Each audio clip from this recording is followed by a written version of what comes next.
වෙසල් එකේ gear box එක බාලා තියෙන්නේ. ඔයගලන්ට දැන් පෙන්වන්න යන්නේ මේකේ ක්ලච් එක කලින් රිපෙයාර් කරලා තියෙන එකක්. කොහෙන් රිපෙයාර් කරාද කියලා වෙලා දන්නේ නැහැ. අපි බලමු දැන් ගලවලා මේකේ ඇත්තටම මේ ඔයගලන්ට පේනවා ඇති පළවෙනි ක්ලච් බොක්ස් එකේ ක්ලච් ඔයිල් නැහැ. දෙවැනි පම්ප් එකේ ක්ලච් මේ වගේ නම් ක්ලච් ඔයිල් තියෙනවා.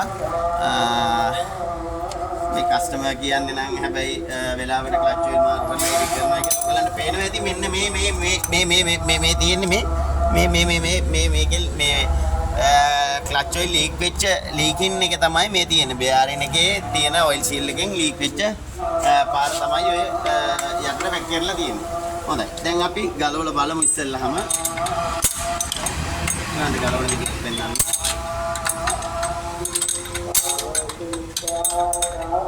නෝ ඉතින් ගලව ගත්තා.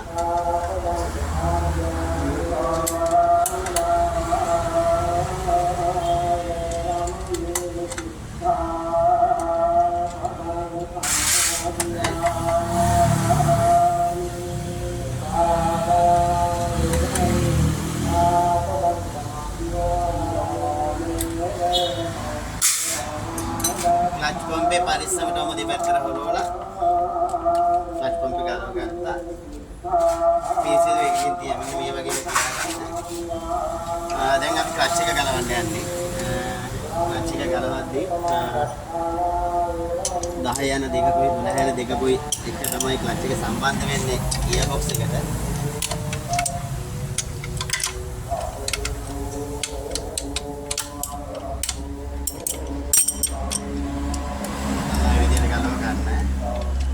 ගලවගෙන අපි බලමු මේක ඇත්තටම කොහොමද රිපෙයාර් එක කරලා තියෙන්නේ මොකද්ද වෙලා තියෙන්නේ කියලා. බැලුවෙන්මත් නම් පේනවා මේකේ ඔයිල් ලීක් එකක් තියෙනවා කියලා ඉවරලා. ඔයිල් ලීක් එක එන්නේ පළවෙනි පැත්තේ ඔයිල් සීල් එකකින් ක්ලච් එකේ ඒකෙන් තමයි ක්ලච් එක ඩැමේජ් වෙලා තියෙන්නේ. ක්ලච් එක ඩැමේජ් වෙන්න හේතුවත් අර මම කිව්වා වගේ ගොඩක්ම ඔයිල් ලීක් ඔක්කොම එන්න හේතුව ඉතින් ක්ලච් එකේ පැවැත්මයි බ්‍රේක් කොයිල් බ්‍රේක් බයින්ඩ් එකත් විශේෂයෙන්ම බලපාන්න ඇති කියලා තමයි අපි හිතන්නේ. අපි තව 12 යන දෙකක් තියෙනවා ගලව ගන්න. ඒක තමයි දැන් ගලවන්නේ.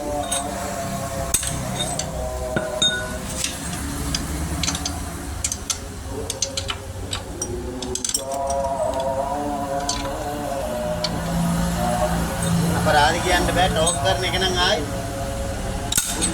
හොඳටම ටෝක් කරලා තියෙනවා මේ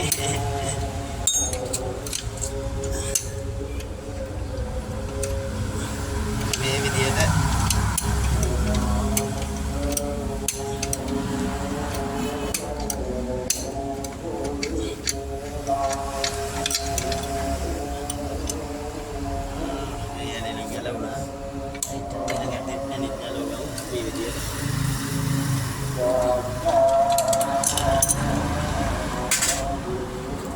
Right, මෙන්න මේ විදිහට තමයි ක්ලච් එක ගන්නෙ. ඔයගලන්ට පේනවා ඇති මේ. මේ ඔයිල් ලීක් වෙලා ක්ලච් එක රිපෙයාර් කරලා තියෙන කලින්. බෙයාරින් නම් මේ බෙයාරින් හොඳටම හිරයි.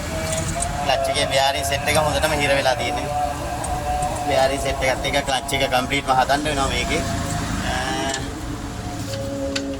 එහෙම තමයි වැඩේ වෙලා තියෙන්නේ. හොඳයි. ඔක තමයි මේ වෙසල් එකේ කතන්දරේ. රිපෙයාර් එක කරලත් කොහොමද කරන්න කියලා ඉවරලා නැවත වීඩියෝ එකක් අපි ඔයගලන්ට අරන් එන්න. එතකන් සමු ගන්න mister hybrid. Okay, thank you very much. Bye.